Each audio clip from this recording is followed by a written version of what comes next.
Okay, I'll call the meeting to order, and we do recognize that we meet on the traditional territory of the LHTAKO DENE Nation. With respect to the agenda, a couple of item changes. We're going to stand down item G1, Childcare Facility Location. It's an item arising from a special closed.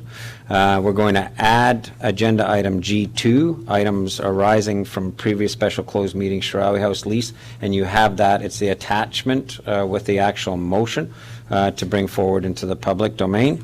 We are going to stand down item I2, the North Caribou Seniors Council Liaison update, and we're going to stand down City Staff Report K4 with respect to the Shiraoi House lease. Anything else? No, Mayor. Okay. With that, with the changed agenda, can I have a motion to approve? Councillor Elliott so moved. Councillor Runge second. All in favor? Any opposed? Carried. And adoption of the regular council meeting minutes of August 25th. Can I have a motion? Councillor Rudenberg so moved. Councillor Goulet second. All in favor? Any opposed? Carried. Okay, we have two delegations tonight. And then because we do have a group in here for one of the city staff reports, I would suggest that we would then after that go to the city staff reports, and that way you guys can see that discussion. So with respect to Barkerville Gold Mines, Chris, can you hear me? Now I can hear you good. So Chris, can we turn the volume up a little bit? We're just going to check our volume on this side. We're all in our plexiglass caves here, so it's becoming a bit hard for us to hear, and you're not through our speakers. Okay. I can speak up a bit. Yeah, that's perfect. I think that's okay. Okay. All right, so Chris, the floor is yours. If you could introduce who you are with, and you have the floor for your presentation. Okay, thank you. And as far as running through the slides, do I just say next so you guys scroll through, or? Yeah, that's going to work for us. Ms. Albers is going to bring up and queue up your presentation, and she'll advance the slides. Okay. Okay, so I'd like to thank your worship, Mayor Simpson, and the rest of the city councilors of Cornell for the opportunity to present tonight. My name is Chris Pharness. I'm the Vice President of Sustainability and External Relations for Barkerville Gold Mines.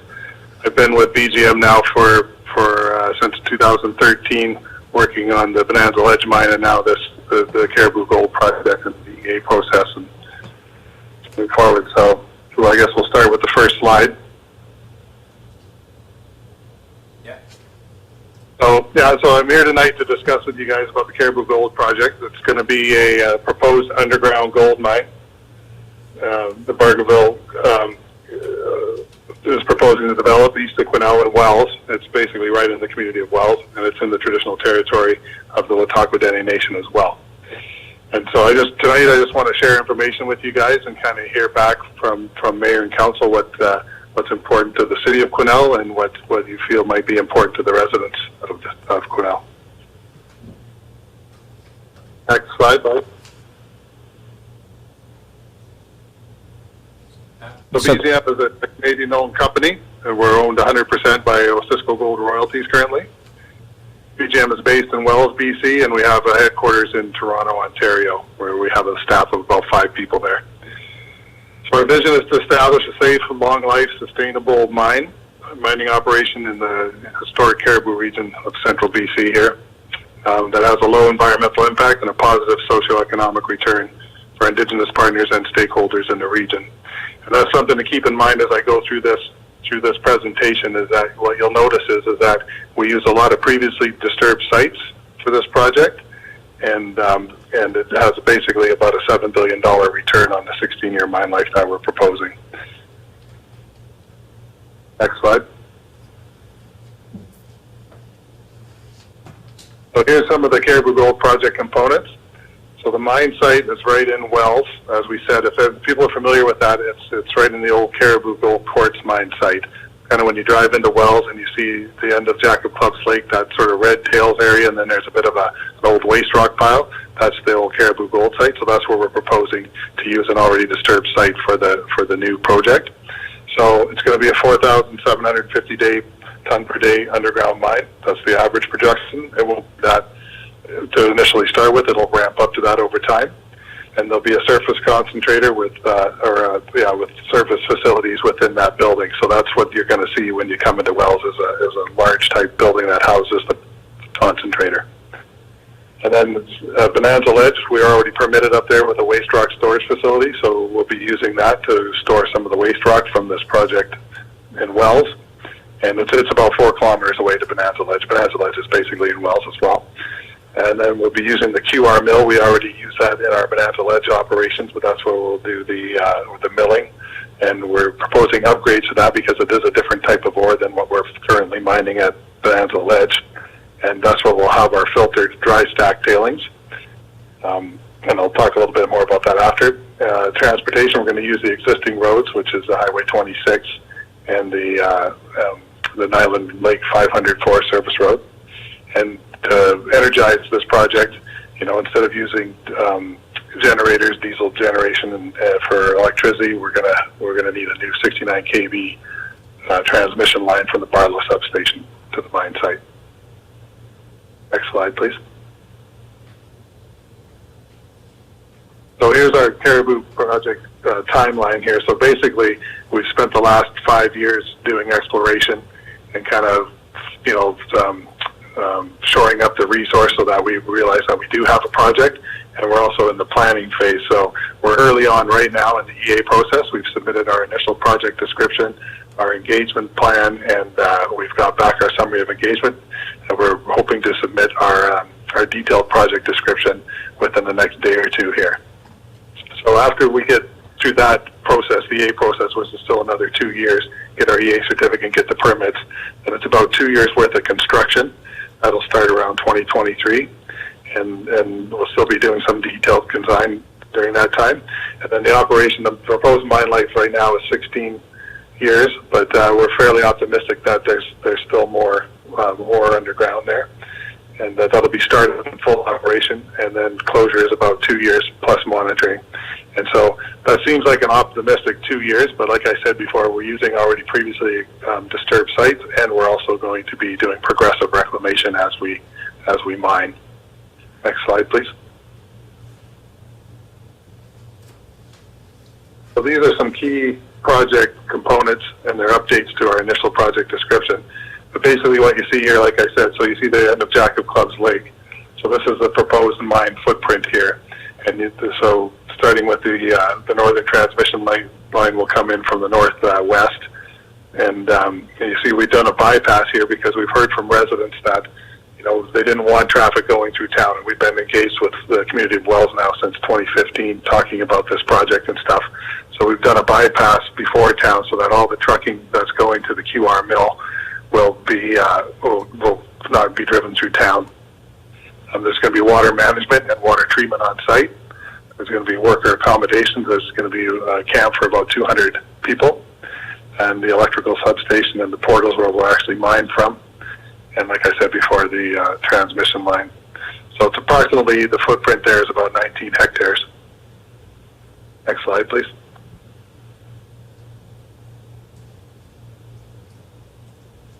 So here's our transmission line. So we initially we wanted to go along Highway 26, but there was a lot of headwinds with that, with MOT and BC Hydro, and they really couldn't help us fit that design into our timeline for the project. So we've opted to go, with the northern transmission line route now, which basically follows a lot of existing bush roads and clear-cut areas and things like that. But there is the component of the project that probably has the most amount of disturbance as far as new disturbance goes. But it affects less private properties along the route. And as far as caribou habitat goes, we're intersected in both routes, but critical habitat's not intersected with the northern transmission line road. But this design is still underway because we're still engaging quite heavily with the community of Wells to hear their concerns and address those within the design. So we do a lot of mitigation by design, right? By getting input and designing our projects so that it addresses those.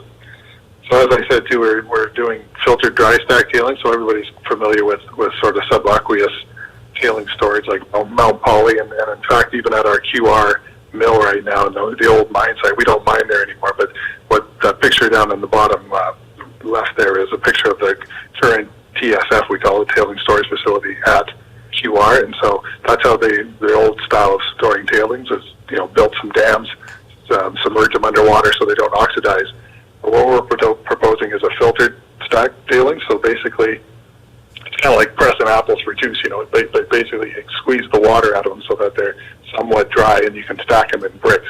And at the end of the day, what we're proposing is to drain this. We'll have to use water treatment. It's not really that contaminated, the water in here. It gets a lot of fresh water from runoff and things like that, but we'll treat that water, drain that current TSF, and then we'll put our dry stack tailings in there. And then at closure, we're going to cap that with a clay and topsoil layer, and then we can replant that, and basically it becomes a landform again, right? Because everybody since Mount Poly and a lot of the dam failures in Brazil and stuff, people are trying to move away from that subaqueous storage for tailings, and so that's why we're proposing this dry stack tailings. Next slide, please.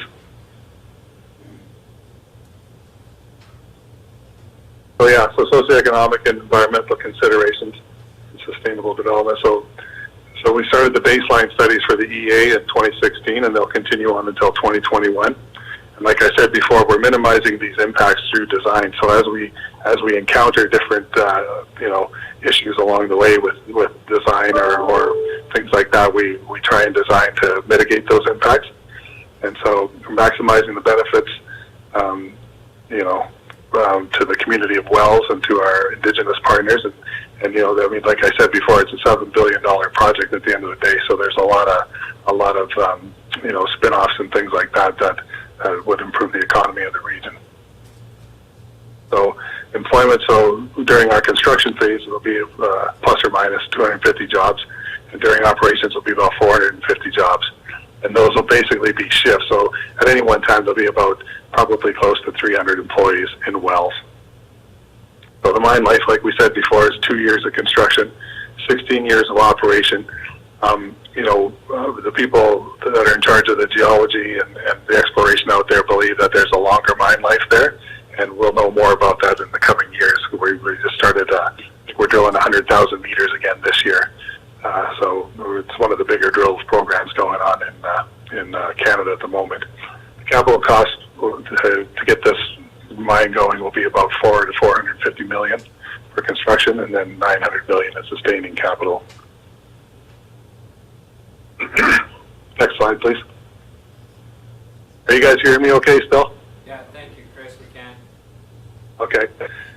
So employment and economic opportunity. So the project will contribute positively to the area, obviously by providing opportunities for contractors and others during construction, well-paying full-time jobs at all levels, right? We're going to need professionals right down to laborers, and the purchasing of goods and services from the local business areas. We're going to diversify the local and regional economy a little bit. I think mining's kind of coming to the fore here these days, with the forest industry kind of having a bit of a pullback in a sense, and we'll enable people to stay in the local communities. And right now, I'm actually working with a resident of Wells, and we're working on getting some grants and things like that to start retraining forestry workers and to get them involved in the mining industry and stuff like that. Because in 2 years we're going to need all these people, and we'd like to hire most people locally, right? I mean that would be a real benefit to the mine as well as the region. So, next slide, please. So yeah, during construction there'll be about 200 to 250 workers, and we'll be hiring a variety of contractors. We have the underground drill contractors are out of Saskatchewan. That's one thing that BC doesn't have a lot of, is underground miners, and so there's opportunities right now. That's kind of what we're using our Bonanza Ledge operation for, is to start training these individuals on underground mining, because a lot of mining here is big open pit type stuff like Gibraltar and poly and stuff. So that's one aspect of our Bonanza Ledge operation too, is that it's basically a training ground for this bigger project as we move forward. So, we'll be hiring construction managers and engineers, geologists, environmental professionals, office and support staff. There's quite a range of people that work for us already, and that's there's a lot of different occupations there. And our on-site accommodations is planned for employees and contractors during construction, but during operations, we would like to have people move to the community as much as we can, right? I mean that's what really helps build the fabric of a community, is to have people living there. But the reality is that people do a lot of fly in and fly out these days. So we're thinking roughly if we could have 50 families or 50 people that work for us living in West would be nice. But I'm sure a lot of people will choose to live in Quesnel. Next slide, please. So and here's just some examples of operations, employment type jobs. General administration, underground mine jobs, 288, processing, tailings. And so, like in that, what we said is there's environmental considerations, health and safety, human resources, the usual suspects in a big resource extraction development. Again, here's a few more. And so this is the type of stuff that we can start training people for, and heavy equipment operators and mechanics. And we'll be looking to the College of New Caledonia and UNBC to sort of help with any of that, right? So the shift schedules are actually pretty good. So a combination of 4 and 3s and 5 and 2s for salaried personnel, and then two on and 2 off, basically for hourly employees. But these shift schedules will allow people to live throughout the region.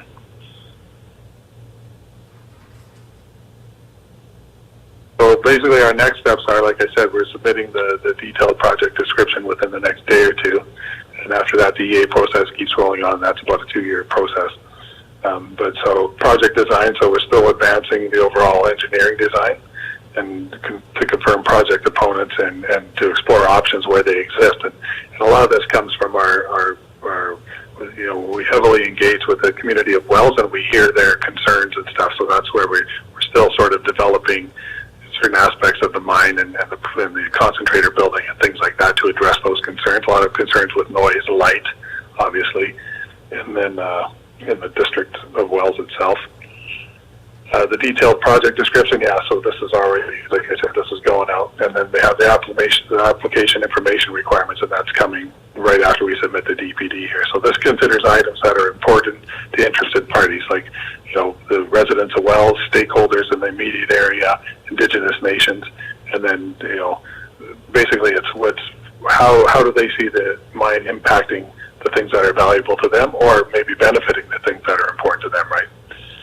And then there's the rest of the project studies, and these are ongoing. We're still doing socioeconomic studies and that type of stuff, some traffic studies going on to support our EA application at the end. So that's it in a nutshell. I hope I kept it under 15 minutes, but I'll take any questions you have now. And thanks again for having me tonight. I appreciate the opportunity.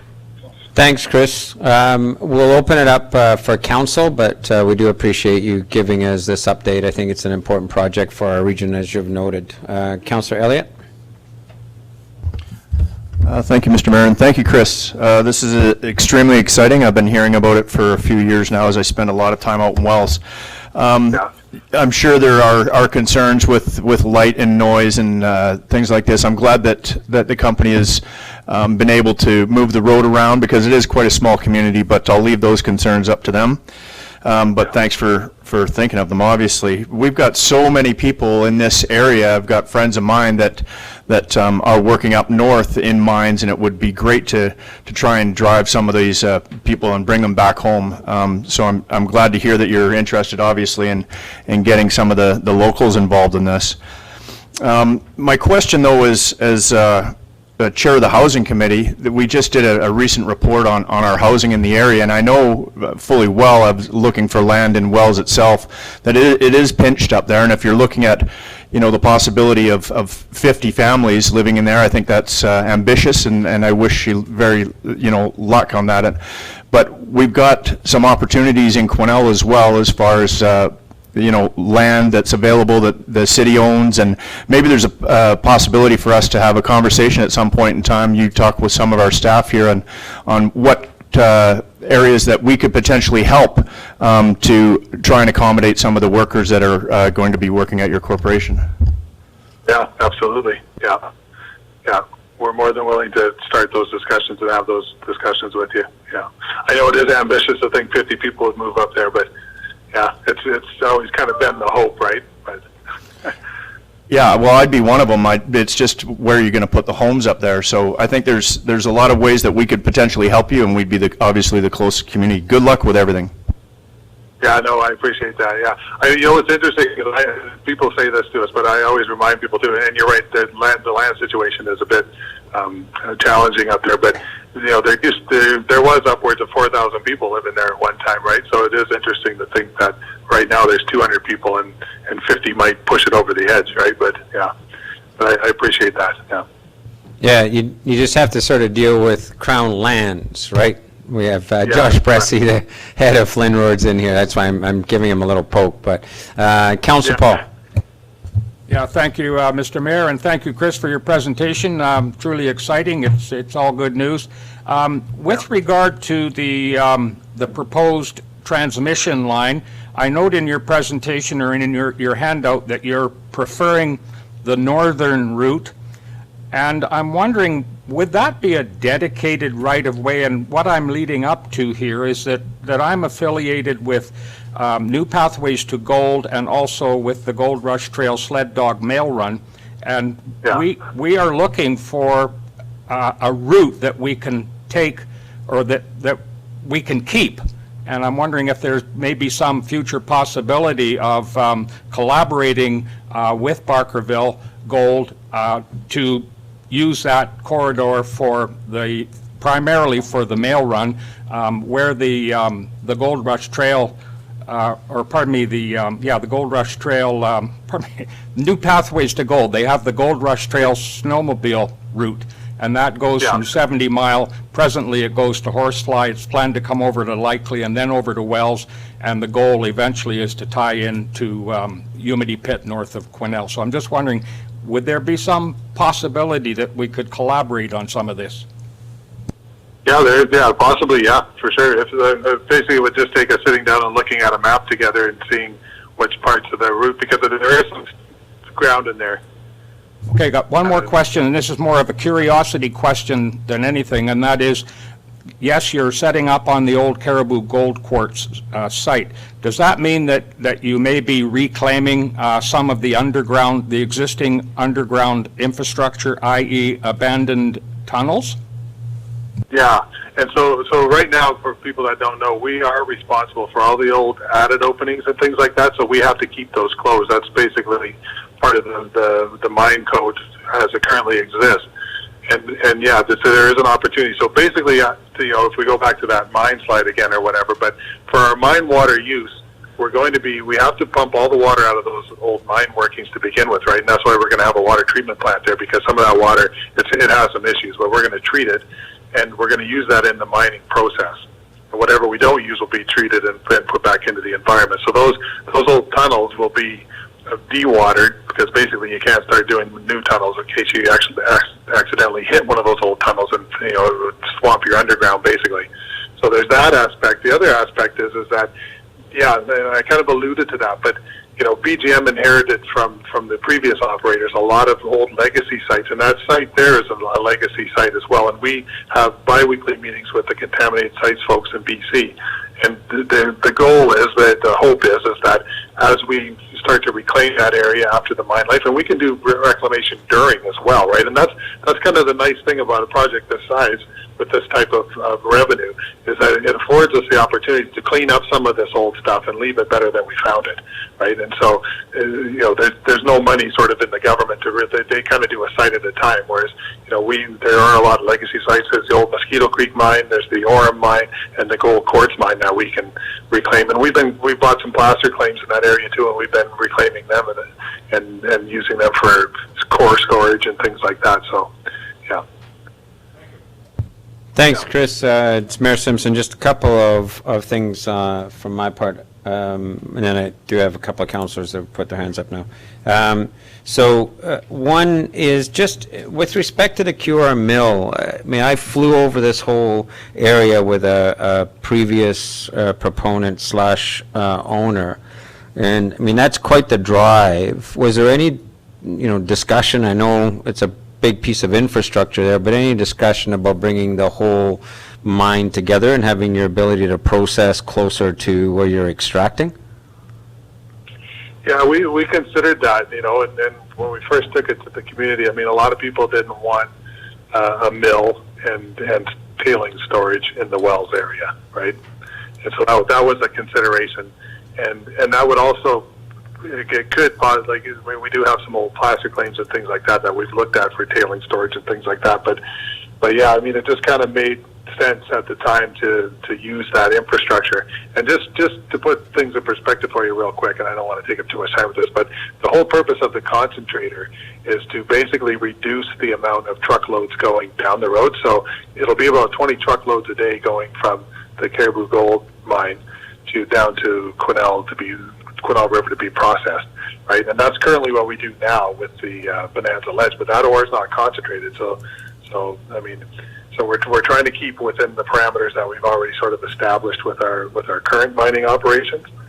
But yeah, there has been consideration of that, and there's nothing saying that couldn't happen down the road at some point either. But currently, this is our plan for now, and okay. So yeah.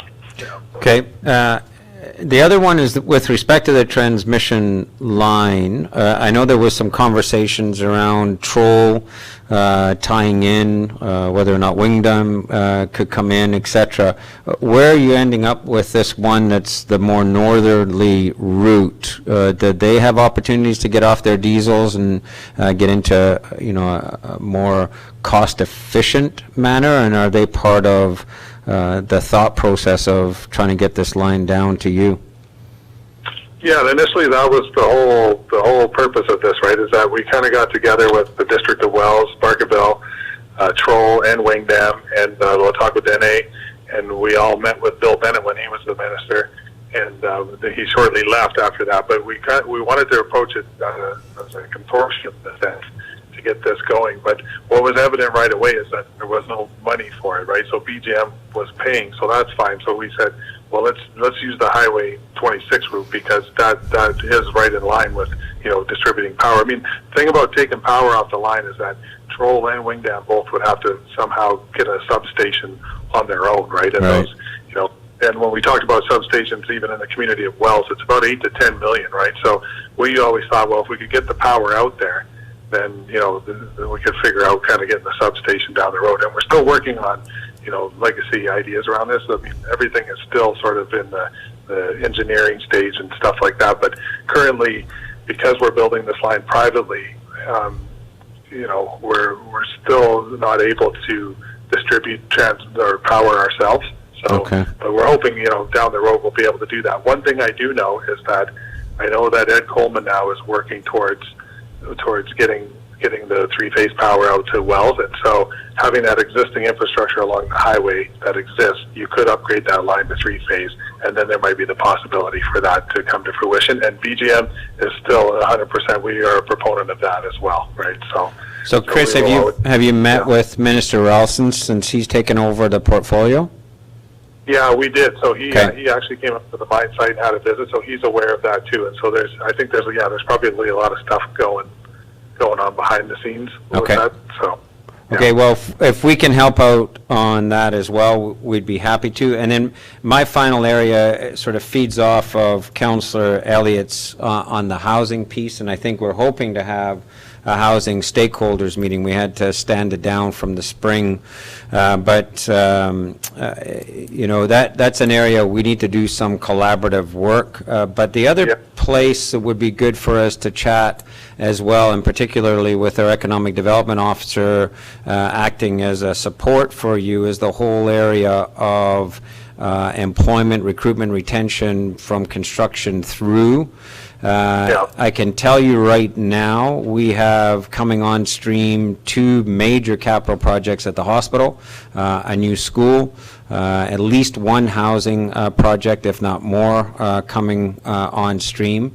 And the interconnector proposal has been accepted by the Ministry of Transportation, and I'm shopping it for it to be turned into a funded project. And you cannot get a contractor of any skill set in town before any of those actually start. Because the Lower Mainland refugees are grabbing all the contractors to do their house renos and various other things too. So it's going to be a real pinch. And I like that, that you're in conversation with the College of New Caledonia and others. We have a pretty solid track record with the college on designing, developing, and actually funding design and development in advance of needs. We have a $2 million ask in right now around forestry with the provincial government to start prepping people for alternate forest practices that we're just starting to get into. So I think it's another area, Chris, that it would be really to have a deliberate conversation around the timeline for that and starting to work on that, and in particular bringing in some of our First Nations because there's some targeted training that could be put there as well. So I think it's something that we shouldn't have on the side of our desk. I think we should have a more deliberate and proactive conversation. Okay, whenever you'd like. I usually come up to the area now because I moved back to the Coonies here last year, but I'm up there at least 2 weeks every month. Okay. And I'm kind of making it towards the end of the month. So yeah, I mean, if we want to get together in October here, we could definitely start. I mean, there's no better time than the present for this in my mind. So why don't you do that? Why don't you reach out to us when you know you're coming up, and we'll make sure the right people are involved, and we can have the conversation around human resources and housing with you? Yeah, for sure. That sounds really good. I appreciate that. Sounds good. Councillor Rudenberg and then Councillor Vic. Thank you. Good evening, Chris. So interesting that the transmission line discussion has happened several times around the table here. I had the opportunity to sit at the Caribou Regional District Board table on Friday, and it was a subject of discussion for a fair length of time in regards to the two choices for the transmission line and the pros and cons of each line. And I know that you'll probably be hearing more from them in regards to support for the transmission line path that works the best for your company. And what they're going to be doing is talking with the economic development officers in the region, which includes Cornell and Wells and the First Nations piece, and how important this particular project is for the entire region, including the opportunity for three-phase power. And I know that that's something that has been an ongoing discussion surrounding Quesnel for several years. The opportunity for 500 well-paying jobs in and around Quesnel is amazing. And and yes, there will be some there'll be some pinch points such as housing, but I think that people are really creative and inventive when they come up to Cornell an area and they find out how wonderful it is here. They'll figure out how they can stay. I also had written down here the opportunities that you have of working with UNBC and CNC, and the mayor's already alluded to it, that it's important that those conversations start now, because I think over the next 5 to 10 years, this is going to be a busy area when it comes to any kind of construction or skilled trades that are needed.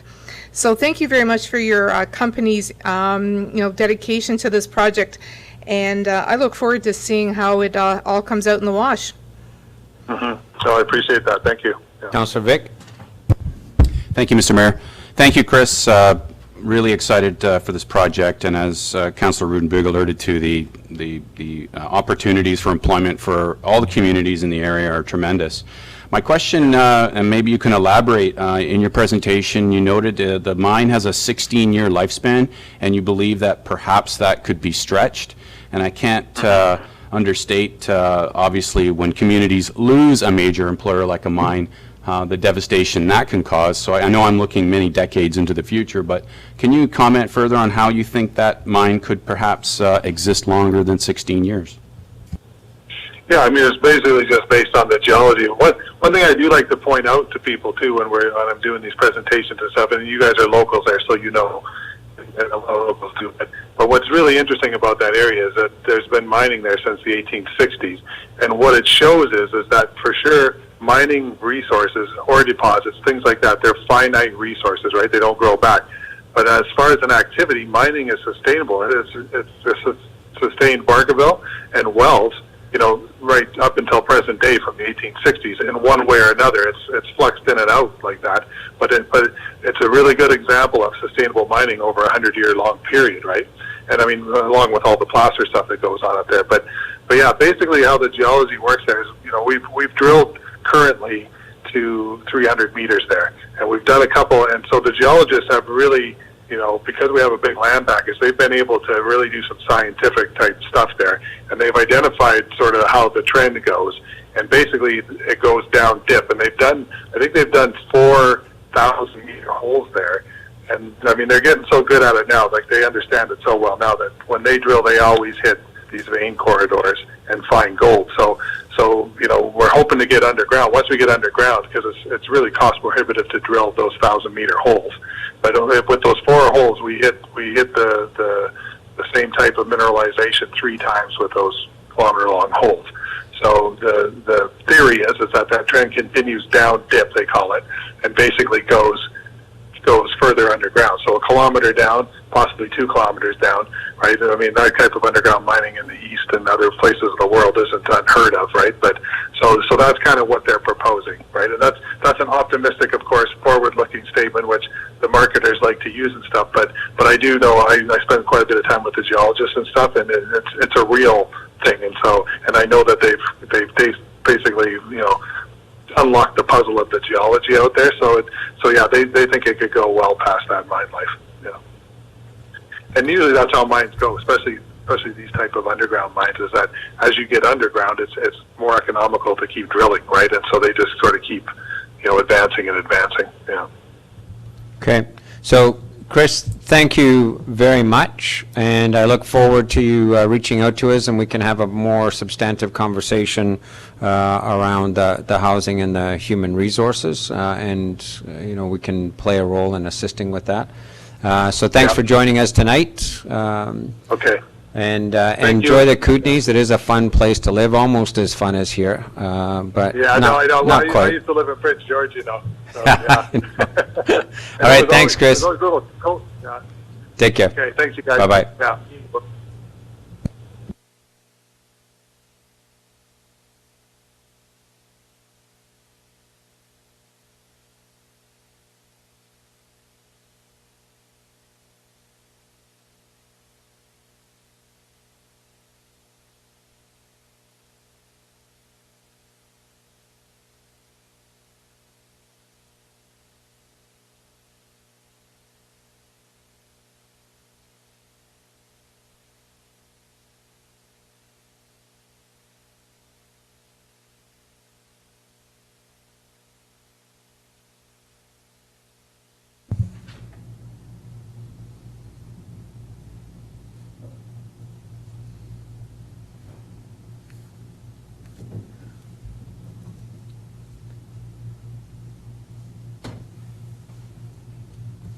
Okay. Welcome, Mr. Pressey. And the floor is yours.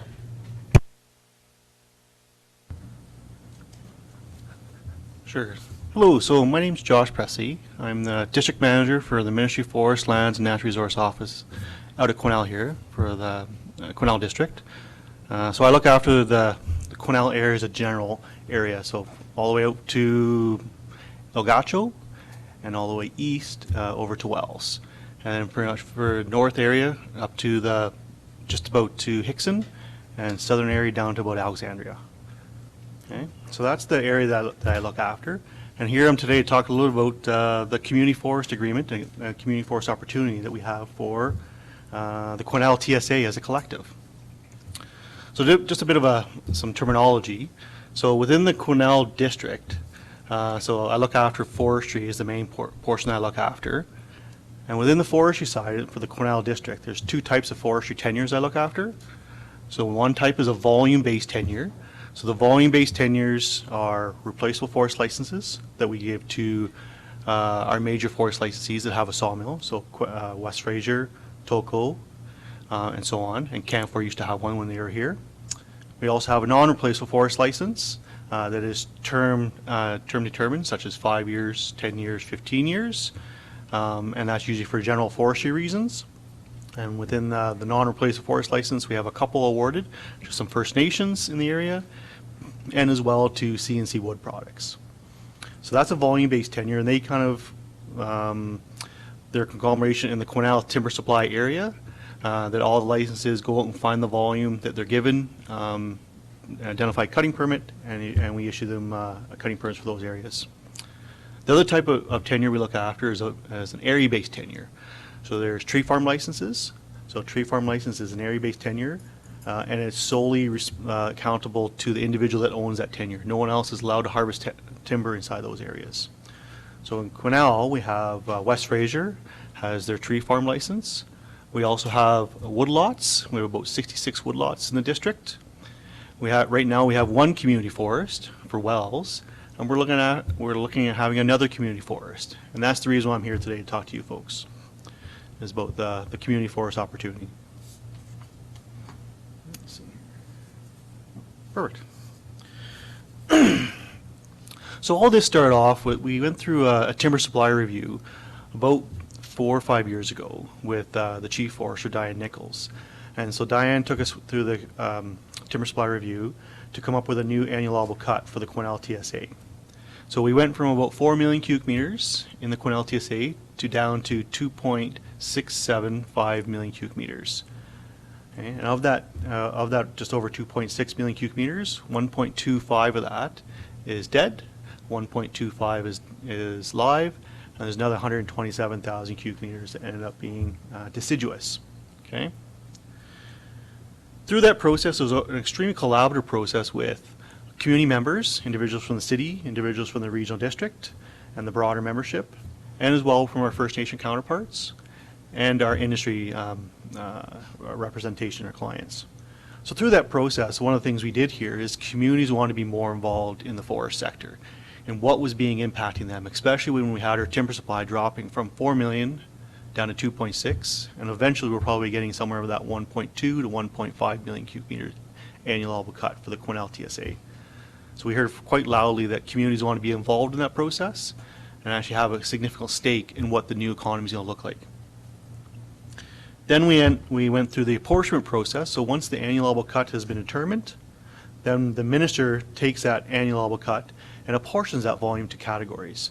Replaceable forest license categories, non-replaceable forest license categories, BC timber sales, First Nations, and if the minister determines community forest category as well. Okay. Again, through that process, it was an extremely collaborative process. We went through with community members from the city of Cornell, from regional district, from First Nations, and our industry counterparts as well.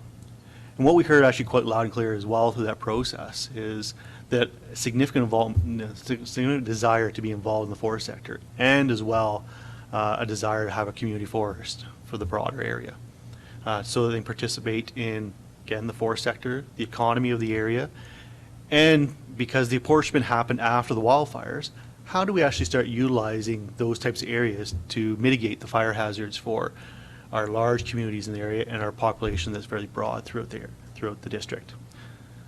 So we heard that loud and clear, and so the minister, through that process, actually identified 77,000 cubic meters that was new, that came out of the timber supply area, and is apportioned now to a community forest.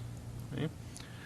So with that piece, we looked at having, we're going to be adding a small amount of volume to the wells, because wells right now has 5,000 cubic meters.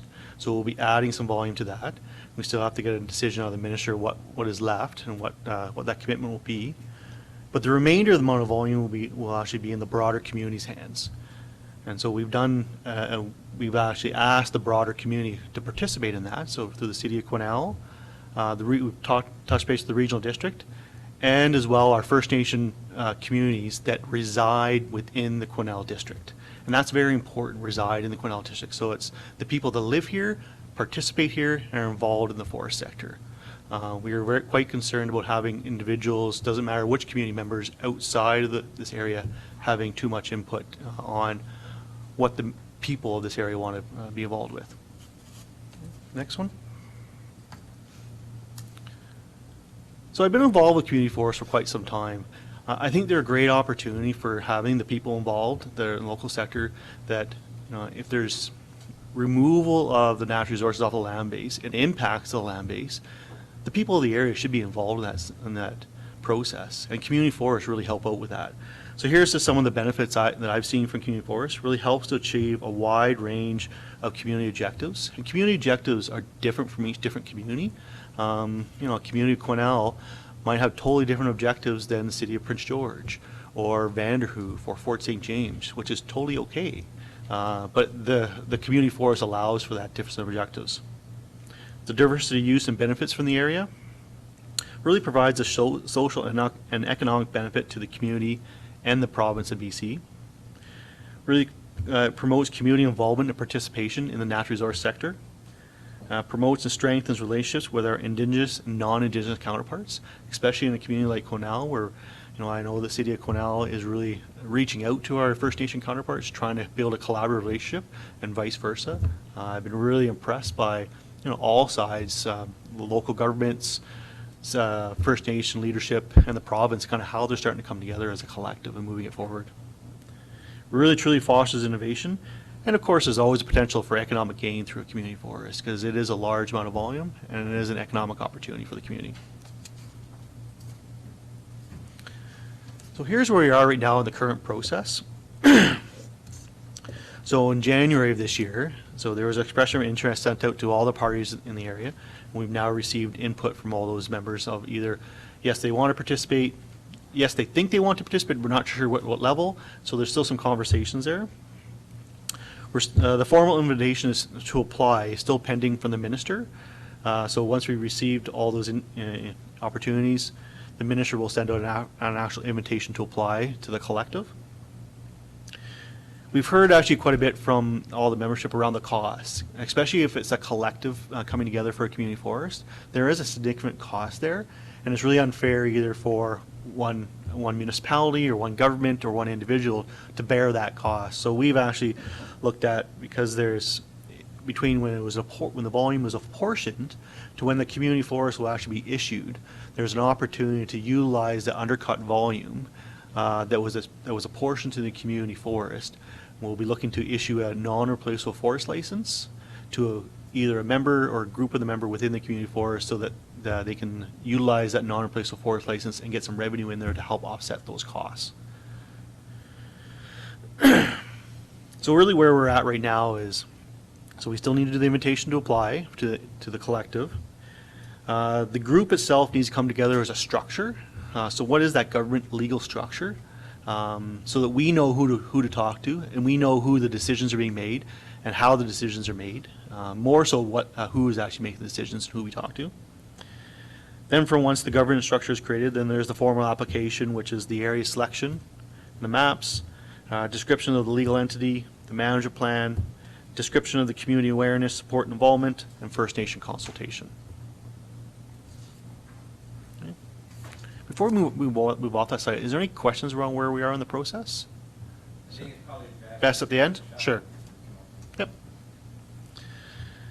So there's different levels of participation. It's a collaborative approach between the Caribou Regional District, the City of Quesnel, LHTAKO DENE, NASCO First Nation, Lease DENE, and Estella. So those are all the communities that are within the Quesnel district. There's also varying levels of participation and types of involvement.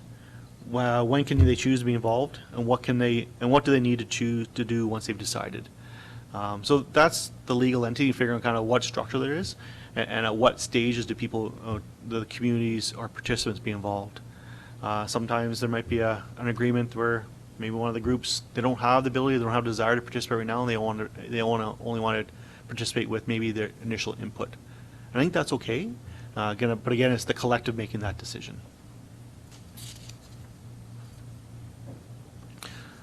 So I think really finally where we're at, where the next steps and kind of moving this forward for the next little while is the agreement on governance structure, the detailed agreement regarding cost sharing and any kind of non-replaceable forest profit, how that flows.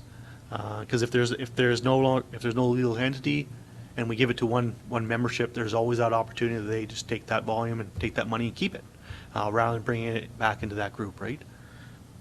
Agreement on terms of reference, agreement on principles for operation and management values, and the area selection. Just to get an idea, I've been involved with a number of community forests like this in the past, and it's not a short timeline. The groups always want to get going as fast as possible, but even when there's significant effort put into it, it's probably a three-year process, 4-year process before you actually, from this point to when you actually get harvesting on the ground and doing some management objectives. Thank you, Josh. Questions or comments from council members? Councilor Paul. Yeah, thank you, Mr. Mayor. A couple of questions, actually 3. How many community forests are there in the province? I sort of remember a name or a number like 62. Am I close? To be honest, I don't know off the top of my head. I'm not sure off the top of my head. Okay. In the... Sorry, one second.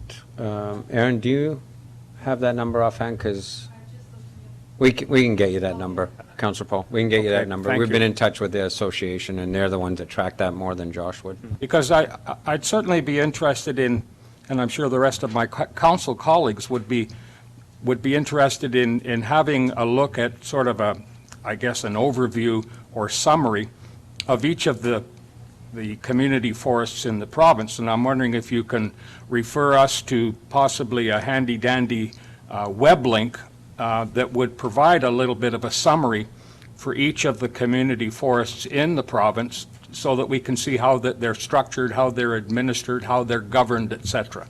Is that a possibility? Sure. So there's, Aaron or Mayor Simpson will be able to help you out. There's the BC Community Forest Association. Okay. And every community forest in the province belongs to that association, so they would have an idea of, what. So I would find that information there. Yeah. And Councilor Paul, that information and that link has been provided to council in the past during our discussions about community forests Okay, as a thank you. reference document. Thank you. And finally, on your page that outlines the benefits of participating in a community forest agreement, I don't see any reference to interacting, where the community forest would interact with others on wildfire mitigation, et cetera. I'm presuming that would be an activity that they would want to engage in. Sure. So that's one of the objectives that the community forest entity or board or governance structure would actually determine is there one of their objectives. And one of the objectives could be wildfire mitigation, or it may not be. Thank you. Yeah. Okay, Councilor Elliott? Thank you, Mr. Mayor. Thanks, Josh, for the presentation. I'm excited that after, more than 2 decades of having this discussion that we're getting closer and closer. So, that's heartening. It really is. And when I look at your description of the levels of participation and who should be involved, it's got all the First Nations and the City of Cornell, obviously, because we're the key stakeholders. So throughout the whole process, the most recent process, I've been hearing that the CRD really doesn't have skin in the game and doesn't have the availability or the possibility to even get involved in it. And with the partnership between the City of Cornell and LHTAKO, it seems perfect to have a contiguous forest around the whole area and not it broken up into pieces. So it's a little concerning to me that in the most recent board meetings with the CRD, we've had, I guess this is the 4th one now, in the 3 previous, there were no conversations about the community forest at all. And then we've just had one, and Councilor Rudenberg has just recently reported to us that now it seems like there may be challenges that we're going too fast in all of this. Can you maybe help me out with this? Because you did say at one point in time that you shouldn't have too much input from those not directly involved in this process. So maybe you can help me with that clarification. Sure. So it's the opportunities right now is for all the memberships in the area. So the CRD is part of that, and especially because the CRD, the volume, the area that would be associated with the community forest would actually be in the regional district area, in one of the general in the area, and there's quite a bit of membership and quite a bit of people live in that area, right? In the Which area are you region- talking about, Josh? The regional district, not the city. Yeah. Yeah, okay. so there's quite a bit of membership that lives in the regional district as well. So we have to look at that piece. And the offer was made to the regional district for the northern area. The offer was made to the 4 First Nations that live in the area and the city of Quesnel. And so the regional district has the opportunity to opt out if they find it's too complicated or too challenging, or if their board determines that they don't want to participate, or if their legal structure doesn't allow them to that. They can always opt out of the process and just provide whatever they need to the remaining group.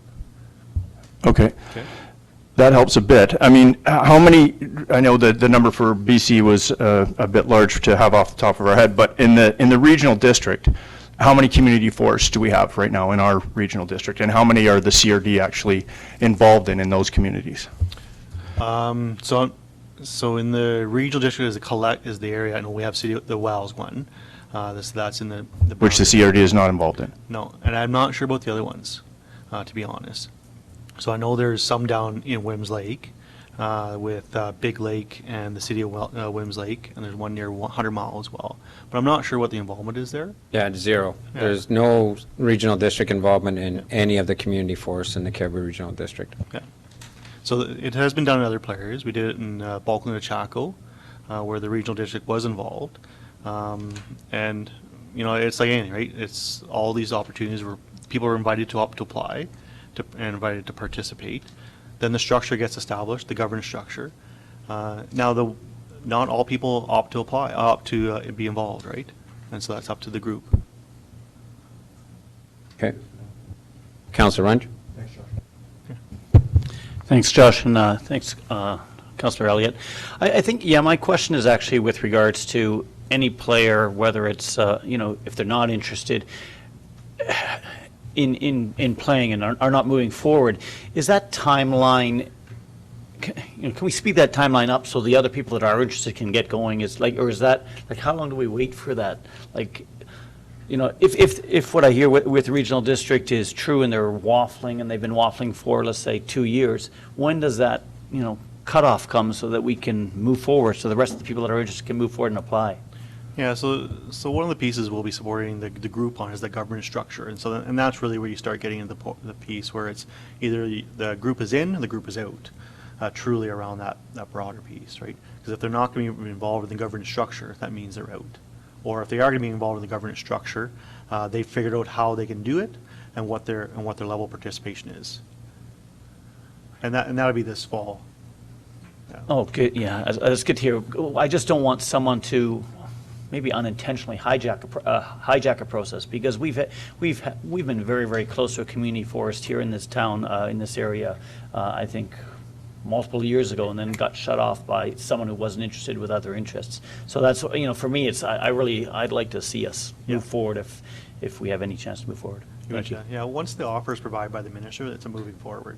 It doesn't really matter what the next political party is looking for, or if there's any other pushes piece there. The minister has made that determination of moving forward with it, and we'll be looking for that fairly shortly. Councillor Rudenberg? Thank you. You're missing your backup tonight. Yeah, she had an eye infection tonight, so. A different, I guess maybe it's along the same lines as what Councillor Elliott was talking about. So Wells has a community forest and Williams Lake has a community forest. Was the regional district asked to come sit at the table at the beginnings of those conversations with those communities to be part of the community forest? Do you know? I'm not sure, and only because I wasn't around during those conversations. Okay. And very few of my staff were around during those conversations. Well, because I just find it really curious, if they weren't, why now they're asked to be part of this? Because obviously Wells Community Forest is in a regional district area, same with Williams Lake. So it's just, the back of my brain's going, why this one? Like, what, I mean, I can understand inviting them to the table once things are set up and moving forward and we understand how all the partners are going to work. And I mean, and you're very well aware that the CRD works under a different set of rules. They have Local Government Act, whereas we have the Community Charter, and we play in different sandboxes. And the way they govern and the way they are able to collect taxes, I mean, some of the conversation on Friday was around the legislative challenges they would have to become involved in a community forest. So I can understand the concern is, how far along, how long do we wait for them to say, listen, we know that this isn't going to work for us? Because this is something that's been going on for quite a while. I've been on council now 4 terms, and this was a conversation in my first term. And there was challenges as we've moved forward. So, I mean, these are all really legitimate concerns coming from this table about how we move forward in a timely fashion. It doesn't have to be supersonic speed fast, but move forward in a timely fashion so that we can keep this moving, and so that the powers that be in Victoria don't think we're just spinning our heels and just say, forget it, we're not interested in offering you it this time around. Yeah. So around the speediness, so just remember, so the apportionment decision only came out late fall or early winter, and we only sent out the request for community forest for involvement in the membership mid-January of this year, with a reply back just as COVID was starting. So we're actually, as government goes, we're actually moving extremely fast. It seems like it's been much longer than that. I know. Yeah, and I think, Josh, to be fair, in the conversation that Councillor Rudenberg is referring as the CRD board meeting on Friday, where you made a similar presentation, and there was a Q&A, and Councillor Rudenberg was the city council rep at that meeting. But I believe the first application for a community forest or expression of interest for a community forest by the city of Cornell was in 1997. And there were subsequent 2 formal applications after that one. And the third one of those was a joint application and request by LHTAKO, DENE Nation and the City of Cornell, and a formal memorandum and letter of understanding between those 2 parties.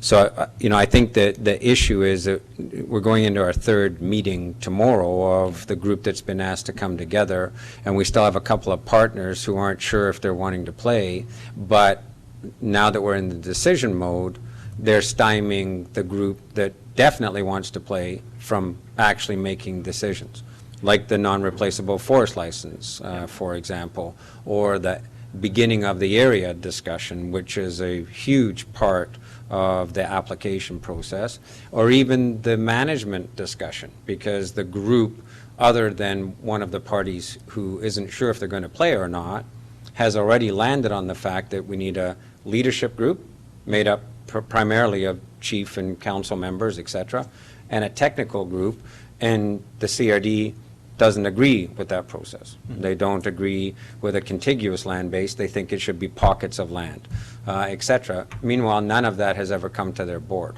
So I think that that's our struggle, is that we need to get that clarified as soon as possible. So we'll find out tomorrow as we advance for, as you've indicated, terms of reference, etc. And it's not that we don't want or would never involve the regional district in the process.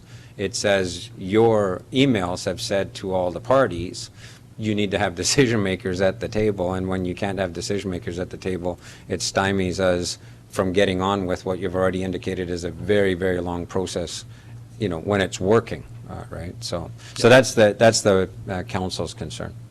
I totally agree. I've been trying to support the regional district on making those things and get to the point that they need to make. Okay. Yeah. I'm going to ask Manager Robinson if you wanted to add anything in here, because you've got the lead from a staff perspective and are leading the discussion process that we've had to date. Well, to follow up on Councillor Paul's question, there are indeed 52 community forests in BC.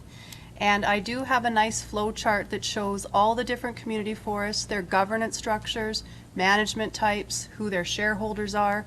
And so I can share that with the group after this meeting. And yeah, our next meeting is tomorrow. So I'll keep you posted. Okay, thank you. And I believe we're sharing with council the notes coming out of the meetings, or council has that available to them as well. I know I do an update at a council meeting, but those notes are publicly available, correct? They can be made so, but I haven't been sharing them now. I just shared them with Councillor Rudenberg. Okay, so I think what we should probably do is keep council apprised with your notes. I always, as council knows, the next meeting after we've had a meeting, I give council an update, and we'll continue to do that. So thank you, Josh. And again, while council's here, the partnership that we have with Flynn Road, your leadership over there has been very helpful.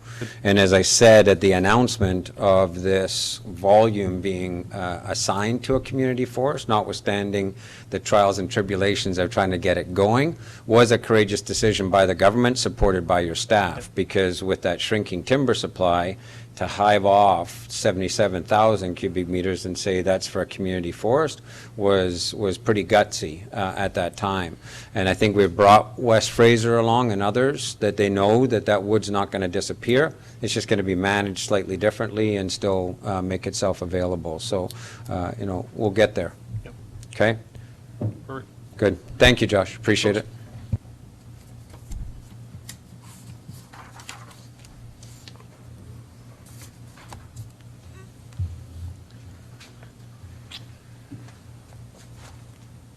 Okay, well, Ms. Alberts is just getting things tidied up there. I'd ask council to just flip to K1. That's where we'll go next. And that will be the mother lode vehicle wash building. Almost as long as we've been waiting for a community forest, I think. Just put that out there. Okay, so I'll ask Director Turner to lead us on that item. Thank you, Mayor. The purpose of this report is to review the traffic, access, signage, site design, and overall form and character of a new vehicle wash building on Juniper Road. This development permit is to review the proposed construction of a 552-meter squared vehicle wash building intended for the use by larger vehicles. The proposed development requires a variance to allow 3 principal buildings on the property. The proposal is to be reviewed in terms of access, traffic, signage, and servicing. This proposal is to be reviewed also under the assumption that the intersection of Highway 97 and Juniper Road is decommissioned, which is slated for decommissioning this year. Staff is recommending approval of the development permit and variance subject to conditions. Just a little bit more detail into the report. I'll direct council to the background. The applicant, again, has been working on this project and for a number of years. The proposed building would include the 3 vehicle wash bays, 1 standard-sized touchless wash tunnel, and the associated storage and office space. The proposed building will be 2 stories.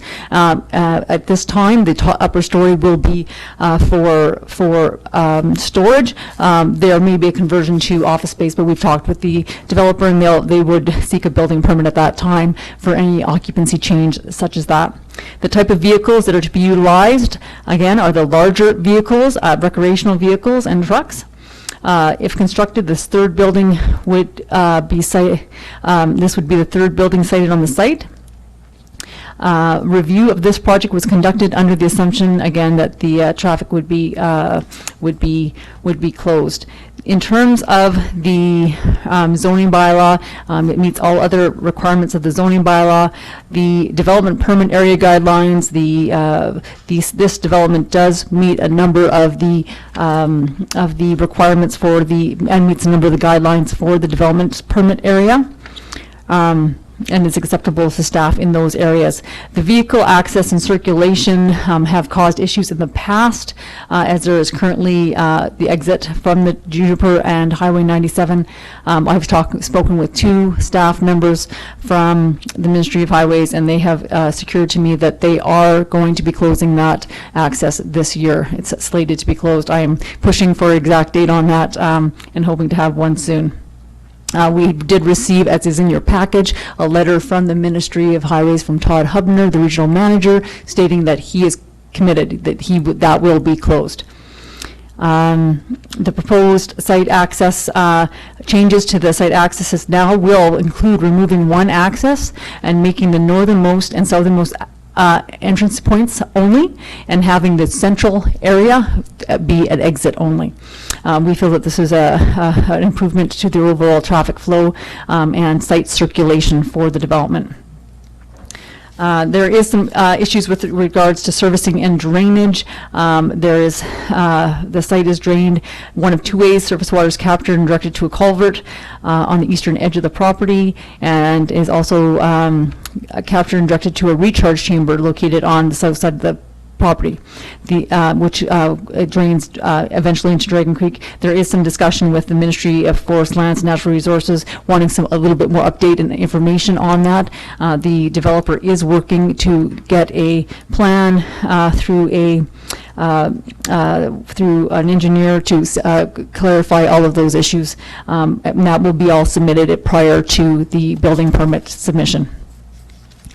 Signage on the proposal will have two wall signs. The proposed signage meets the regulation of the sign bylaw, and there's no issues there. We are requesting that the applicant find an area for snow storage on site, and that to require that all snow storage be maintained on site. I'm moving to the recommendation. It is recommended that council approve DP 2020-31 for construction of a 552 square metered two-story large vehicle wash building on parcel 1, district lot 3948, Caribou District Plan, BCP 566, as proposed on the attached plans, and that council approves varying section 4.2 of the City of Cornell zoning bylaw number 1880-2019 to permit 3 principal buildings to be located on the subject property, subject to the applicant submitting civil engineering plans that are deemed acceptable by the chief building official, director of capital works, Caribou Regional District, and the Ministry of Forest, Lands, Natural Resources, and Rural Development. That also subject to the Highway 97 and Juniper Road intersection being decommissioned prior to the proposed vehicle wash operating for business. Paving the property as described in the attached site plan within 2 years of the development permit approval.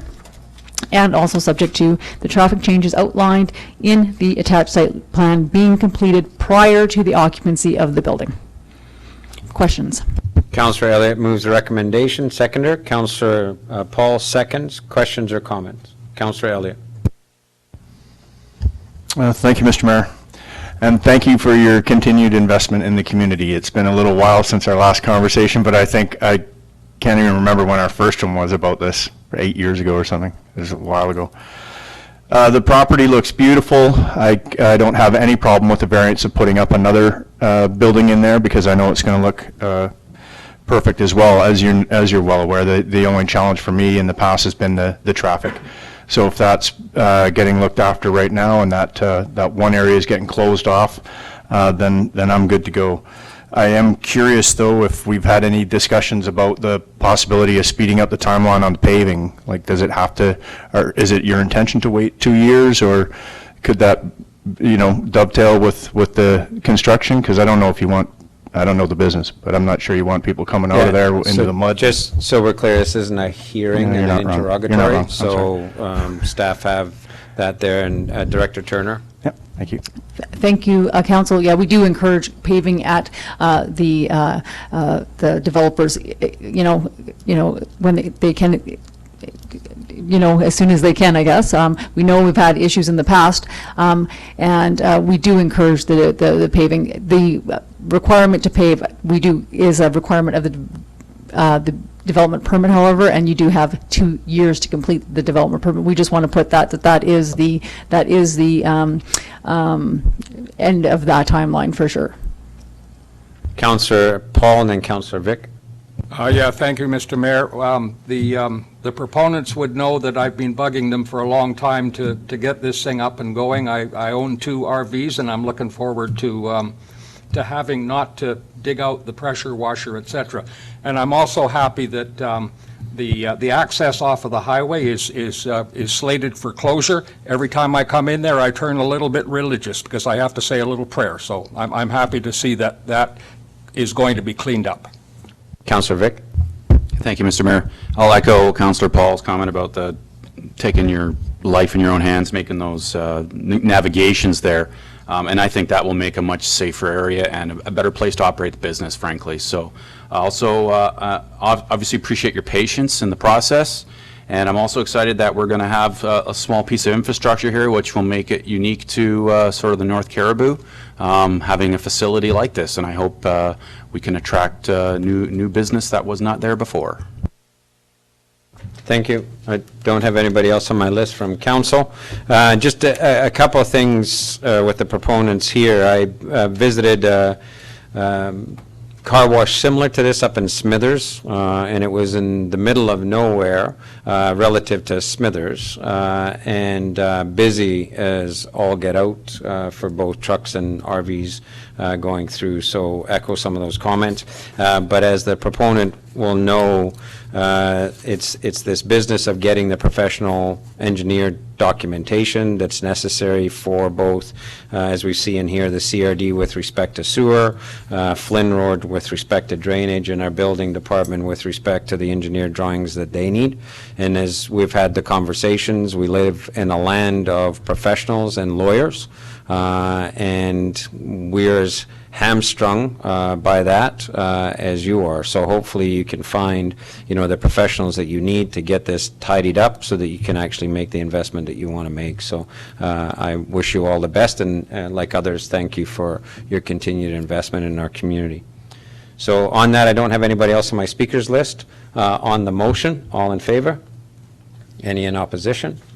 That motion is passed. Thank you. Back on our council agenda. So we're standing down item G1, the childcare facility location. With respect to the Shiraoi lease, it's simply to bring from special closed into the public. The motion, as you've got in front of you, that council directs staff to advertise the opportunity to lease Shiraoi House for up to a 5-year term for the purpose of operating a business or nonprofit in this location, and that businesses or nonprofits that align with park zoning and the city's strategic plan and are able to pay market rate rent will be given preference. So if I can have a motion, and again, just for clarification, this is an information item. So my apologies, it's an information item only because the motion stands unanimously supported by council, and I believe the advertising is complete, and staff are now in the process of vetting the proponent's submissions. Okay. Next item of business, Caribou Regional District, and I realized when I was looking over the minutes, so Councillor Rudenberg attended the COW, the Committee of the Whole meeting at that time, and then I attended the board meeting, but the minutes or the notes are from the board meeting, and so you can just, if council members have questions about the board meeting notes, you'll see it was a heavy to regional district business, as in the rural director's business, and not lots for the municipality to participate in. If there are no questions, we can move on. Councillor Rudenberg. And thank you for that, because when I first went through my agenda and was reading over the notes, I'm going, where the hell was I during that part of the meeting? And then when I finally looked at the date, realized that this was the previous meeting. So I'll be prepared for reporting out next week. Yeah, and I think it was that double where the cow was the day before, and you'd managed to sit in on the cow. So anyway, and you meant heck, right? Just so we're clear. I was really confused. Okay, I don't see any questions or comments. That's an information item only as well. We're standing down I2, and now into council committees policy and the midterm. So as you all know, I had an opportunity to meet with councilors and reset. There's two things here. One, standing committees and the appointments for the next 2 years, or the second half of the term. As council is aware, standing committee appointments are made by the mayor under the community charter, so there's no need for ratification of that. It's for information only. So for executive, for the remainder of the term, Councillor Vic will chair that, and myself and city manager will be the staff lead. Councillor Elliott will act as an alternate for that committee because that's the one that sometimes has to deal with conflict of interest issues or code of conduct issues and may require an alternate. Financial Sustainability and Audit Committee, the chair will be Councillor Elliott. Councillor Goulet and myself will be the remaining council members, and the staff lead will be Director Bolton. And then the policy and bylaw, the chair is Councillor Runge, Councillor Rudenberg, and myself will be on that committee, and the staff leads will be Directors Bolton and Turner. And then public safety and policing, I will remain as chair because of legal requirements for the mayor to do so. Councillor Rudenberg, Councillor Vic will be on that committee, and the city manager will be the staff lead for that. Under select committees and external committees, they remain as they were. You'll see under external committees a question mark about the air quality roundtable. The reason for that question mark is that we're not sure the status of that. That was under pretty significant rethink and review. We had some dollars from Ministry of Environment to do that. We had the possibility of a pretty significant reset on that, and then COVID came along. So Tracy Bond with Baker Creek Enhancement Society is still leading that and looking for an opportunity to try and get everybody in the room or a Zoom meeting or something to really ask where we're going with that. And it's important that we do so because the federal government changed the air quality standards, and Cornell now pops into the red when we had worked so hard to get us down into the orange, but the new standards pop us up into the red. So it goes counter to our community marketing. With respect to the other committees, select committees, we're going to stand down tourism and marketing. We've been hanging on to that for a while to see where we're going. But in order to clear the slate for the city manager and I having discussions this month with all of our hoteliers around the municipal regional district tax or the hotel tax, we're clearing the slate on that so that they understand that we're open to whatever kind of committee structure they will need, because they are the ones who sign off on it, and they're the ones who would make the determination on the strategy around that funding. So that committee will stand down. West Quesnel Land Stability, we're also standing down. That was a committee that helped us through the early phases. As council is aware, we're hoping, and it was part of our engagement 2020, to get over to West Quesnel and have a conversation about next steps over there, some of the work that we did in the official community plan, etc. So while it stood down, the intention still remains, as per our strategic plan, to try and find a way to continue to advance the work we're doing in West Quesnel. It's not necessarily on land stability anymore, it's more on redevelopment of West Quesnel, so we'll have a different focus. With respect to housing, you'll see that we're standing down the select committee. The select committee was for the purpose of coming up with a housing strategy. That housing strategy is complete, but you'll see under reference groups that we do have a housing reference group. Councillor Elliott will still be the city's representative as a council member when the reference group is brought together. And again, it's one of the ones that we had hoped to have a reference group meeting in the spring. We're not able to because of COVID, and we are looking for a way to try and bring people together because that whole scene is changing on us, and there's quite a bit of desire and demand out there, and we do need to bring that group together. But it'll be a reference group for council, not a select committee. And then under initiatives, we're changing Volunteer Citizen of the Year to Volunteer Recognition. With Councillor Rudenberg still leading that process, an annual Heritage and Museum stakeholder meeting, and an annual Accessibility and Inclusion stakeholder meeting, which is the process we changed to last time. So with that, I do need a motion for the select committees and the remainder of the external committees, etc. The motion does not include standing committees. Those are the purview of council. Okay.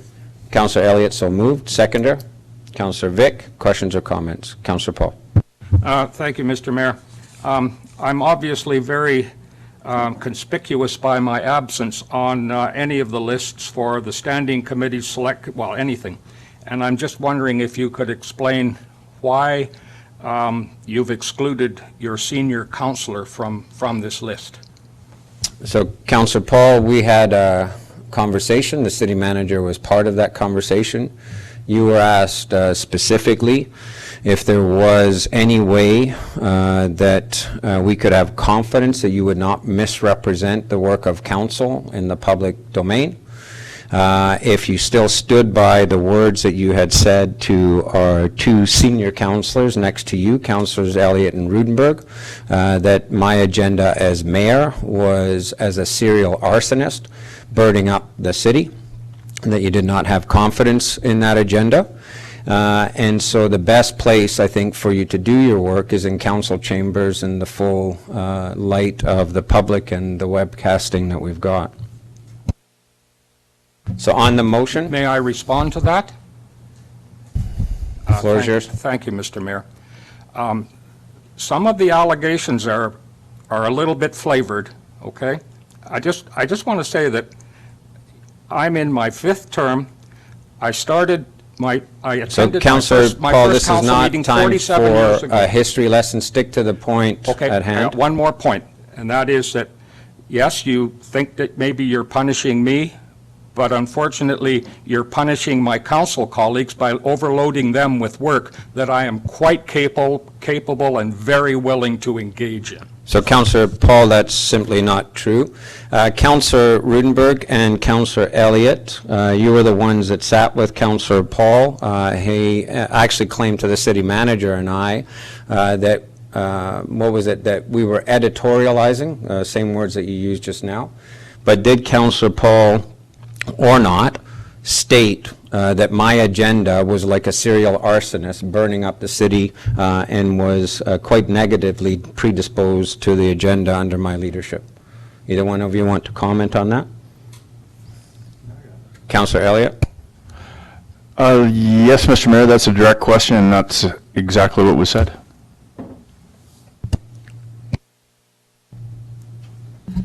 Unfortunately, I have to agree. The conversation did not lead to any kind of understanding of what was going on, and those were the words that were used.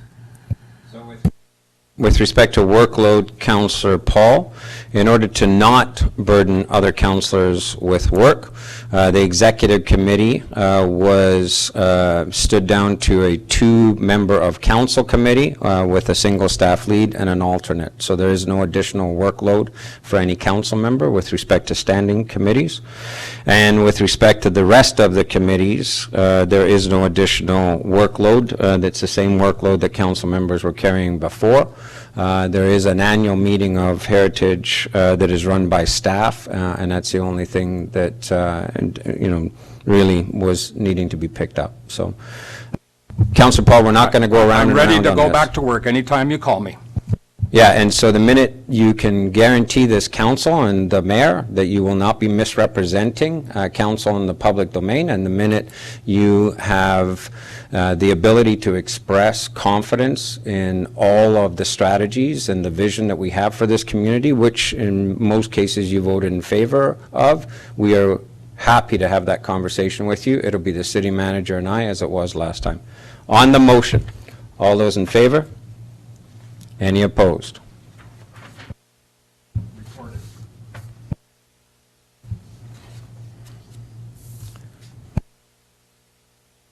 Sorry, I keep switching my mic the wrong way. Union of BC Municipalities, we just need a motion from council to appoint Councillor Rudenberg as the representative to the MIABC for this UBCM. Councillor Elliott, so moved. Councillor Vic, second. All in favor? Any opposed? Carried. With respect to the Ministry of Transportation and Infrastructure, I just wanted to bring the news release forward for council and for the public edification, because we don't always capture that.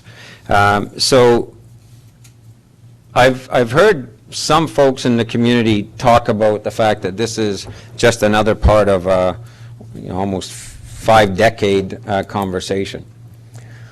But this press release is an indicator, and the work that led up to it is an indicator that we're in a whole different world. Not only do we have a route that our business community agrees to, that our industry partners agree to, that meets our needs to make sure we don't inherit 2 bridges that we cannot afford while getting those bridges replaced. that meets our need to take not only the through traffic going through Cornell off our highway, particularly the large transport vehicles that are getting larger, quite frankly. I don't know if you've seen how much we have to close down the Cornell River Bridge these days to move goods across that are either wide or long or whatever the case may be. And the need to not have a situation like we had this summer where there was a 4-kilometer backup on both sides of the Cornell River Bridge when somebody bumped the guardrails on the south side of the bridge. This route meets all those needs. The other piece that it meets is the need for easy access egress into town where we are building the attractions that will draw people into town and get us Front and Carson as community streets that we can then develop. So this design alone is a whole new level than we've ever been before on that idea of getting highway traffic off of Carson and Front. But the fact that the province has accepted it takes it to the next level. So that's what the press release says, is that the Ministry of Transportation has accepted the work done to date, that this interconnector can now move to the next stage of proper project design, technical design, and then a true cost estimate that we can then shop to turn it into a project. So I have a conversation with the Premier tomorrow. This is one of the topics for him.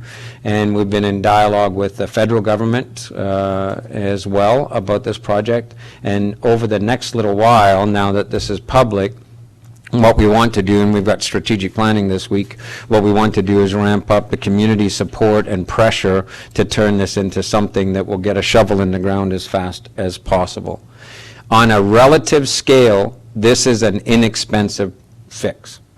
On a relative scale, because anything that would be off the North Star interchange or south of town in any way that would require additional bridges, etc., you'd be talking in the $1.5 to $2 billion range with today's prices. So the relative price for 2 bridges that have to be repaired anyway and a small strip of 4-lane traffic is very small. And I believe we can, and I'm hopeful, convince the province to release the funding necessary to do the next stage and then start walking it as a project for particularly federal funding. There are envelopes there for federal funding for these kinds of projects, and if the province signs off on it, then we can all get together and do that. So I think this is, kudos to our staff who worked with the Ministry of Transportation, the Ministry of Transportation team who led this. We had some very strong individuals, 2 women that led this process for us and became champions for us. And so I think the community can take heart that this thing is moving. So any questions or comments about the interconnector? We are trying to get the ministry to do some public information sessions, but of course in the middle of COVID, that's not an easy thing to do.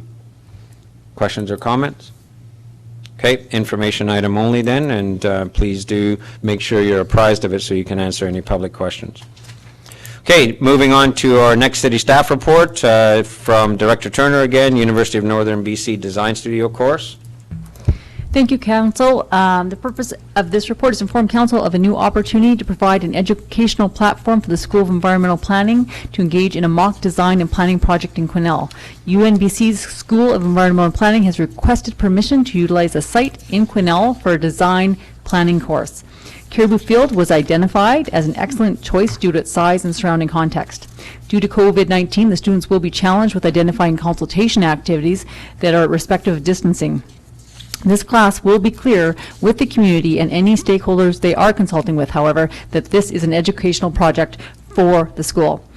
A little bit of background, as occurred in the past, city staff are requesting permission to work with students of the UNBC on a project such as this. This year's project was selected due to the underutilized site that requires some neighborhood planning, which we've been discussing at this during in the OCP and in other planning venues with council. The opportunity for visioning this field was also very much put forth by the UNBC professor who toured a number of sites in the community and ultimately said that this was a site that he felt that he could get the best use out of for educational purposes for his class. But it is, however, important to recognize and temper expectations for this project, as it is just a learning opportunity for the students of the school. The Professor Mark Gruel will also ensure students are aware of the need to be respectful of individuals' time and not anticipate the need to take more staff time than is identified below. We are stating that the following will be required of city staff: provide communication supporting this educational opportunity for the university. What we're looking at is just maybe some social media posts and a handout that they can put with our endorsement on it stating this is an educational opportunity that we're supporting for them. Provision of GIS data for mapping. This will be just simply our GIS tech supplying them with the data so that they can create some really interesting concepts for this site. Identify community stakeholders for the class to speak with. This will include all members of council. We'd like to give them access via email to all members of council if they want to participate any comments in. However, we do want to keep this to a select, any presentations or comments that we do with that group together. We're going to ask just a couple of councillors to be involved and a select group of staff. And we're going to ask council that if you can identify who you think would be best to have on that, I'd appreciate that very much. There are the following elements for this project. There's a design engagement. This will be just a couple of staff members working with the group to identify how they're going to engage with the community and make sure that they understand the scale of the project and what opportunities are in this area. Site analysis, there will be a site visit on a Saturday, and we will, as a staff member, I will take time to work with the students on this. This is also something that I can utilize for my own professional credit, so that's something that I'm willing to take the volunteer time to do. Concept design presentation. The students will present concept designs to a small panel. That's where I'm asking for 2 members of council and a couple of members of staff. I have spoken with staff, and they've agreed to take that time. The final design presentation will be also put to that smaller group of individuals for feedback to the class. The recommendation is that council support staff working with UNBC to provide this educational opportunity for the School of Environmental Planning's program in a very limited capacity, and that council endorses the city communicating to the public the city is supporting this UNBC learning opportunity. Director Turner, just for clarification, that October 10th was the awareness, that's the Thanksgiving long weekend? Actually, yes, they were, and Okay. he took it to the students to vote, and that's when they wanted to Okay, visit. that's good. All right, so with that in mind, we have a recommendation in front of us. Councillor Paul, so moved. Second, Councillor Vic. Questions or comments? Councillor Elliott? Yeah, just thanks going out to the prof that took a look at the community, because that is a great opportunity. We're not expecting much. They're kids that are going to be, students that are going to be working on this, but I think it's great. And maybe just a heads up to them that we've got a North Caribou housing report that came out, if they want to just take a look at some of those things, because it's really important, especially that space, potentially. Yeah, and with respect to Caribou Field, some of the dialogue we've had with First Nations, is there an intention to reach out to some of the First Nations? SDNA's got a planner, LHTAKO's doing some housing work, et cetera? I'm providing them with a list of stakeholders in the community. Okay, thank you. So with that on the recommendation, Councillor Vic, go ahead. Thank you, Mr. Mayor. Director Turner, with regards, with the work plan, I fully appreciate their students, and this is a learning opportunity, but they may cook up something wonderful here. Is there going to be an opportunity for them to present to general public in some capacity, or at least stakeholders in the community who may be developers? I think, and this is through the prof's recommendations as well, maybe we'll just hold off and wait to see what comes out of it. He's never sure what gathering of students he's going to get and what kind of product he's going to get. Definitely, if we assess something as that panel that say, hey, this is something for council even to see, maybe we will say, give them another option there. Yeah, I think student projects, as we all know, can go anywhere, and so the conversation we've had about framing this that if they do land on something that is really intriguing, we have that housing reference group. We have other tools that we can bring to bear to actually use it, but not pre-committing that that's what we're actually going to do until we see the product. Councillor Rudenberg? Thank you. And I think if we were to follow the path backwards from the dinner on the bridge conversation, from when it happened to where it actually came from, was actually a presentation of a group of university students who had talked about what our waterfront could do. So you never know what might come out of these conversations, so keep it in mind. Okay. So with that in mind on the recommendation, all in favor? Any opposed? Carried. Thank you, Director Turner. And Director Colbin on I want to spend money. I think that's what it is, right? Thank you, Mayor. Go ahead, Director Colbin. The purpose is to receive council approval for construction and commissioning of Scada control system and communication upgrades. To summarize, the Scada system remotely monitors and controls our water and sewer systems, in which operators are notified immediately through the system should an alarm condition arise, and they can respond accordingly. Upgrades are required, and they are identified in the 5-year capital plan.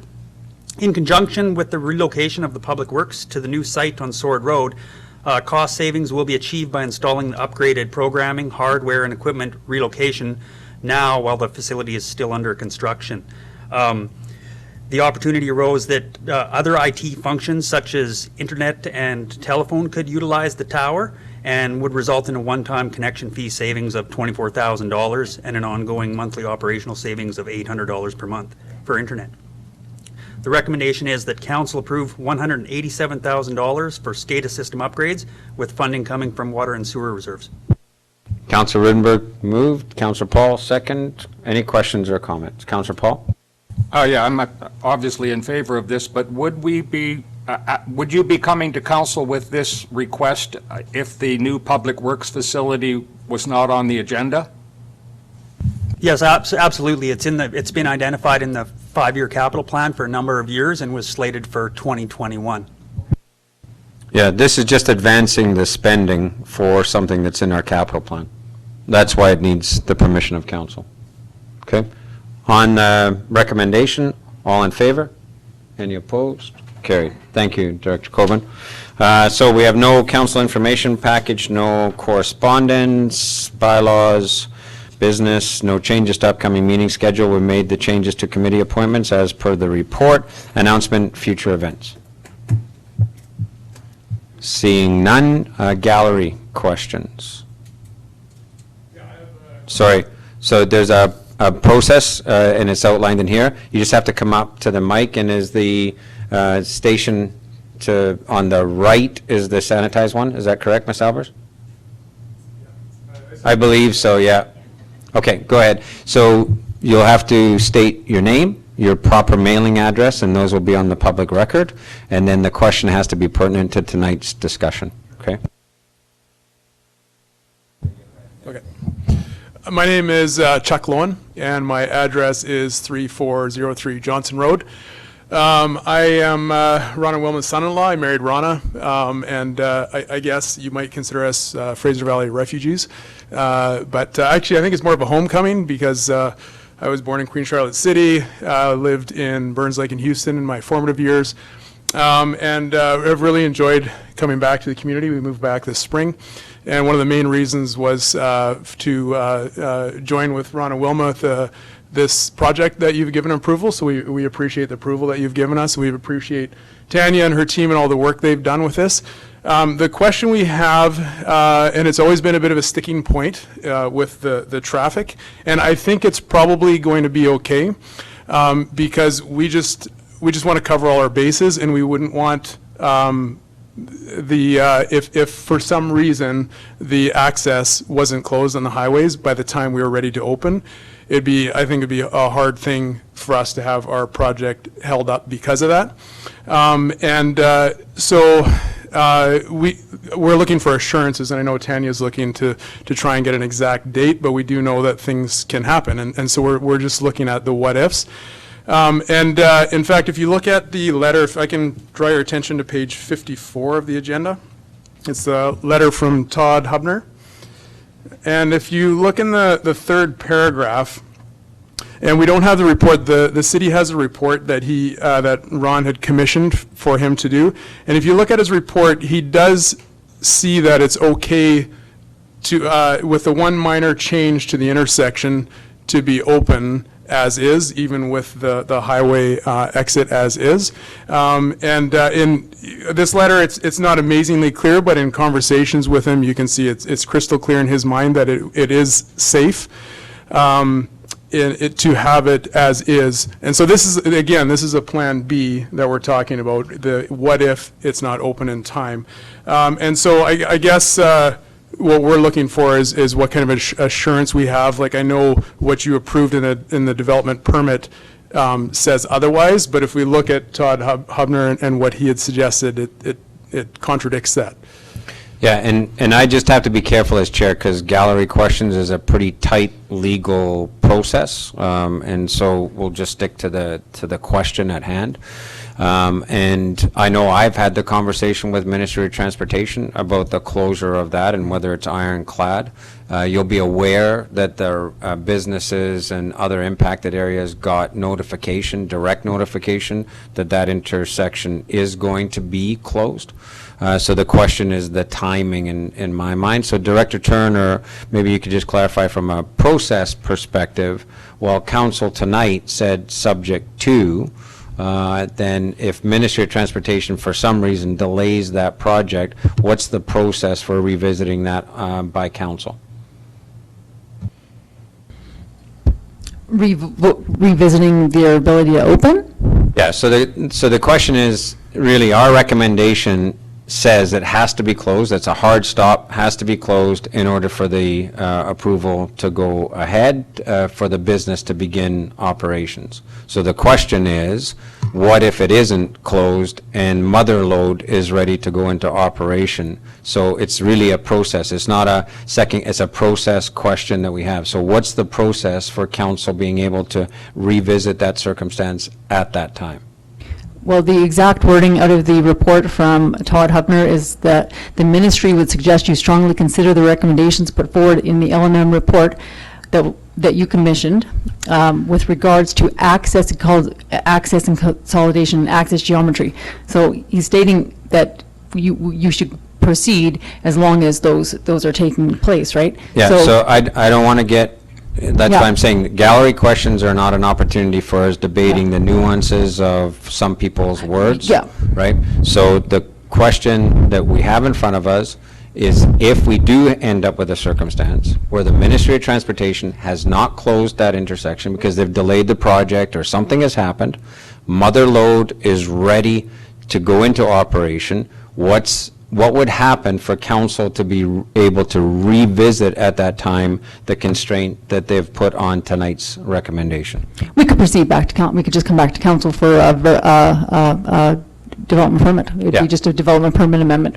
So that's where I wanted to get to. So we have the right of revisiting that at that time, should that circumstance arise, okay? And so that would come back, staff would bring that back to council, and we'll deal with that at that time.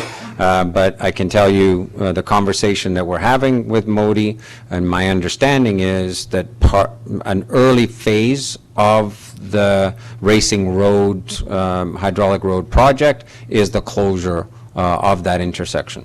So that's my understanding, and we'll continue to push in that direction. Okay? Okay, thank you. Thank you. Mr. Penner, you'll have to come up and do the same. And again, please make sure that it's a actual question, okay?